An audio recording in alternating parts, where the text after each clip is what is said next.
नमस्कार दर्शक बंधु आपण को आम चैनल को स्वागत। आज भिडियोटी समस्त मिथुन राशि व्यक्ति विशेषों बहुत गुरुत्वपूर्ण रही। से आपणकर जदि मिथुन राशि होता है तेबे भिडियोटी को थरे मात्र शेष पर्यंत देखंतु एवं निजर व्यस्त बहुल समय मध्यरु मात्र 10 मिनिट समय आपण निज पई दियंतु एवं जानतु आगकू हेबाकू थिबा विराट परिवर्तन विषय। देखंतु दर्शक बंधु दीर्घ दिन पर एही मार्च मास 29 तारिख दिन कर्म फलदाता न्यायर देवता शनि करथिले निजर राशि रे परिवर्तन, जहा फलरे आपणक जीवन रे उच्च नीच भली विराट परिवर्तन निश्चित भावरे आसीथिला। किंतु एही जुलाई मास 13 तारिख दिन शनि करिसंती निज चलन रे परिवर्तन, जहा आपणक जीवन रे आनिबो यू टर्न। देखंतु गोटे शुभ ग्रह जेतेबेले निजर राशि रे चलन रे परिवर्तन आनी थाए सेतेबेले आम जीवन रे शुभ परिवर्तन आसी थाए। किंतु जेतेबेले गोटे पापी ग्रह बा अशुभ ग्रहटी निजर चलन रे बा राशि रे परिवर्तन करि थाए सेतेबेले आम जीवन रे किछि ना किछि अशुभ परिवर्तन देखा देई थाए। तेबे आपणक राशि रे शनि केभଳି स्थिति रे अछंती एवं आपणकर केउ गृह गुडी को दृष्टि देउछंती एवं सेही गृह गुडिकरे केभଳି प्रभाव देबे ताहा सबुठारो गुरुत्वपूर्ण। सेथिपाई विलंब न करी आसंतु जानिबा आपणकर जीवन रे केउ क्षेत्र गुडी को शनि एही 13 तारिख टारू प्रभावित करने को जाउछंती एवं एही प्रभावटा नवेम्बर 28 तारिख पर्यंत रहिबो। ता सहित परिशेष रे जानिबा कर्म फलदाता न्यायर देवता को संतुष्ट करिबा पई किछि सहज प्रतिकार, जहा आपणक जीवन शनिकर प्रभाव को किछि मात्रा रे कम करिबो। एबे आसंतु कार्यक्रमटी को आगकू बढ़ाइबा, किंतु भिडियोटी आरंभ करिबा पूर्वरु जदि आपणकर भी मिथुन राशि होइथाए एवं आपण भी ईश्वर को आंतरिक भक्ति एवं विश्वास करंती तेबे भिडियोटी को लाइक करंतु। कमेंट बॉक्स रे जय जगन्नाथ जय मां लक्ष्मी अवश्य लिखि दियंतु। ता सहित आपणक मन रे जहा भी प्रश्न रहिछि जहा भी द्वंद्व रहिछि आपण कमेंट बॉक्स रे लिखि जणांतु। आमे आपणक प्रश्नर उत्तर देबा पई यथा संभव प्रयास करिबु। देखंतु विलंब हेले मध्य आपणक प्रश्नर आमे निश्चित उत्तर देबु।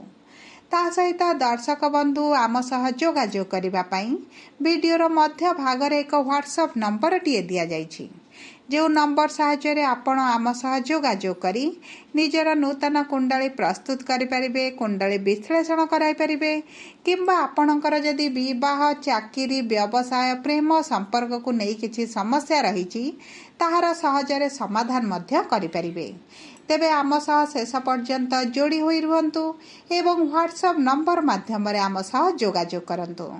एबे आसंतु कार्यक्रमटी को आगकू बढ़ाइबा एवं जानिबा आपणक मिथुन राशि रे शनिकर स्थितिटी किभଳି रहिछि। देखंतु शनि आपणक मिथुन राशि रो 10म गृह रे विराजमान करिसंती एवं एही 10म गृह रे वक्री स्थिति रे एही जुलाई 13 तारिख रु नवेम्बर 28 तारिख पर्यंत रहिबे, जहा फल 10म गृहटी को प्रभावित करिवे। ता सहित देखंतु शनिकर 3टी दृष्टि थाए, तृतीय दृष्टि, सप्तम दृष्टि एवं 10म दृष्टि। तृतीय दृष्टि आपणकर द्वादश गृह रे, सप्तम दृष्टि आपणक चतुर्थ गृह रे एवं 10म दृष्टि आपणक सप्तम गृह रे रहिबो, जहा फल एही गृह गुड़िक अधिक प्रभावित हेबो। तेबे सर्वप्रथमे आसंतु जानिबा आपणक 10म गृह रे रही शनि आपणकर केउ क्षेत्रटी को प्रभावित करिवे। देखंतु 10म गृह हेउछि आपणक कर्म क्षेत्रर गृह, आपणक पितांकर गृह बोली मध्य जणा जाय। देखंतु शनि जेतेबेले आपणकर केंद्र रे बक्री हेबे एवं गुरुंक राशि रे बक्री हेबे एही समय रे आपणक कर्म क्षेत्र रे किछिटा विलंब हेबा आरंभ होई जिवो। आपणकर कार्य गुड़िक संपन्न हेबा पई बहुत समय नहीं पारे, किंतु विलंब हेले मध्य आपणकु कर्म क्षेत्र रे सफलता प्राप्ति हेबो। देखंतु कर्म क्षेत्र रे परिश्रम बढ़ी जिवो, ଆପଣଙ୍କ ପରିଶ୍ରମ ଅନୁପାତରେ ଆପଣଙ୍କ ମାନ ସମ୍ମାନରେ ମଧ୍ୟ ବୃଦ୍ଧି ଘଟିବ। ଆପଣଙ୍କ କାର୍ଯ୍ୟଶୈଳୀକୁ ମଧ୍ୟ ପ୍ରଶଂସିତ କରାଯିବ। ଏବଂ ଦେଖନ୍ତୁ, ଯଦି ଆପଣଙ୍କ କର୍ମକ୍ଷେତ୍ରରେ ପୂର୍ବରୁ କିଛି ସମସ୍ୟା ଚାଲିଥିଲା ତାହା ଧୀରେ ଧୀରେ ଦୂର ହେବା ଆରମ୍ଭ ହେବ। ଆପଣଙ୍କ ଶତ୍ରୁମାନେ ଆପଣଙ୍କ ଠାରୁ ଦୂରେଇ ଯିବା ଆରମ୍ଭ କରିବେ। ସବୁ ପରେ ଦେଖନ୍ତୁ ଆପଣଙ୍କ କୁଣ୍ଡଳୀରେ ଶନିଙ୍କର ସ୍ଥିତିଟି କିଭଳି ରହିଛି। ଯଦି ଶନି ଉଚ୍ଚ ଥିବେ, ମିତ୍ର ରାଶିରେ ଥିବେ, ମିତ୍ର ଗୃହରେ ଥିବେ, ତେବେ ଆପଣଙ୍କୁ ଏହି ବକ୍ରି ସମୟରେ ସବୁଠାରୁ ଅଧିକ ଶୁଭ ଫଳ ପ୍ରଦାନ କରିବେ। ଯଦି ଆପଣଙ୍କ କୁଣ୍ଡଳୀରେ ଶନି ନୀଚ ଥିବେ, ଶତ୍ରୁ ରାଶିରେ ଥିବେ, ଶତ୍ରୁ ଗୃହରେ ଥିବେ, ତେବେ ଆପଣଙ୍କର ଏହି 6 ମାସଟି ବହୁତ ଗୁଡ଼ିଏ ସମସ୍ୟା ମଧ୍ୟ ଦେଇ ଗତି କରିବ। ଯଦି କୁଣ୍ଡଳୀରେ ଶନି ନୀଚ ଥିବେ, ତେବେ ଆପଣଙ୍କର ଗୁପ୍ତ ଶତ୍ରୁମାନେ କର୍ମକ୍ଷେତ୍ରରେ ବଢ଼ିପାରନ୍ତି। ଯେଉଁମାନଙ୍କ କାରଣରୁ ଆପଣଙ୍କ କର୍ମକ୍ଷେତ୍ରରେ ଅସୁବିଧା ବଢ଼ିପାରେ। ଆପଣଙ୍କ କାର୍ଯ୍ୟଗୁଡ଼ିକରେ ବାରମ୍ବାର ବାଧା ବିଘ୍ନ ସୃଷ୍ଟି କରିପାରନ୍ତି। ସେଥିପ୍ରତି ଆପଣଙ୍କୁ ଟିକେ ସଚେତନ ରହିବାକୁ ପଡ଼ିବ। ଯଦି ଆମେ ଦେଖିବା ଶନିଙ୍କର ଦୃଷ୍ଟି ଉପରେ, ତେବେ ଶନିଙ୍କର ଦୃଷ୍ଟି ଆପଣଙ୍କ ଦ୍ୱାଦଶ ଗୃହରେ ରହୁଛି। ଦ୍ୱାଦଶ ଗୃହ ହେଉଛି ଦୂରଯାତ୍ରାର ଗୃହ, ଆପଣଙ୍କ ହସ୍ପିଟାଲର ଗୃହ।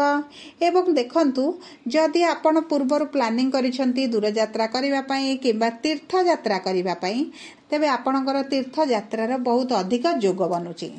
ଆପଣଙ୍କର ଦୂରଯାତ୍ରା ହୋଇପାରେ, ତୀର୍ଥ ହୋଇପାରେ, କିମ୍ବା ଆପଣ ଯଦି ପାଠ ପଢ଼ିବା ପାଇଁ ବିଦେଶରେ ସେଟେଲ୍ ହେବା ପାଇଁ ଚାହୁଁଛନ୍ତି, ବିଦେଶ ଯିବାକୁ ଚାହୁଁଛନ୍ତି, ତେବେ ଆପଣଙ୍କର ସମସ୍ୟା ଦୂର ହୋଇଯିବ ଏବଂ ଆପଣ ବିଦେଶ ଯାତ୍ରା କରିପାରନ୍ତି।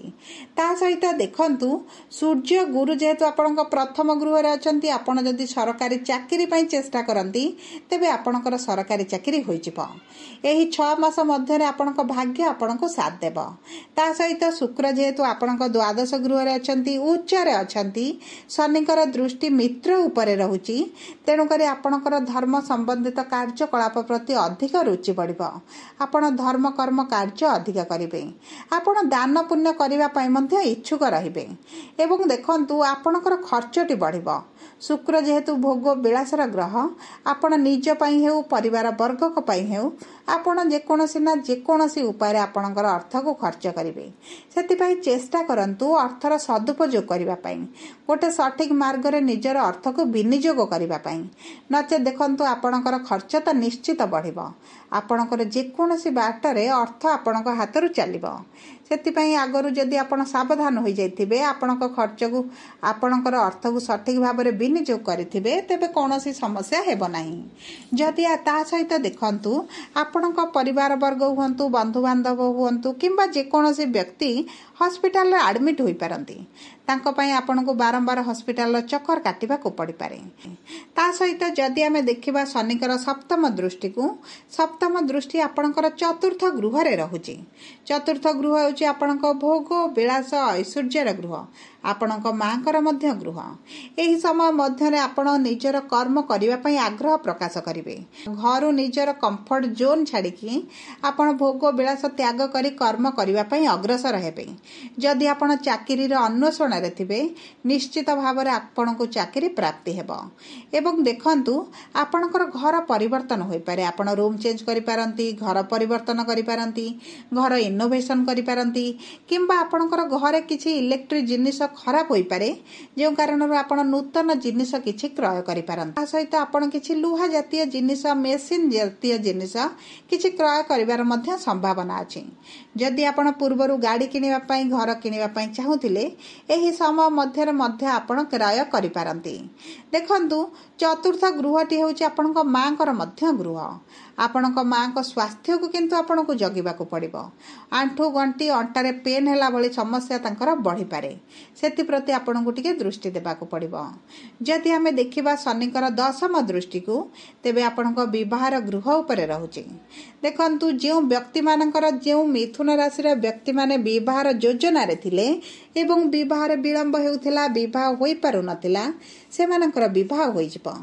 ଏବଂ ଏହି 6 ମାସ ମଧ୍ୟରେ, ଜୁଲାଇରୁ ଡିସେମ୍ବର ମାସ ମଧ୍ୟରେ ଆପଣଙ୍କର ବିବାହ ବନ୍ଧରେ ବାନ୍ଧି ହେବାର ବହୁତ ଅଧିକ ସମ୍ଭାବନା ଅଛି।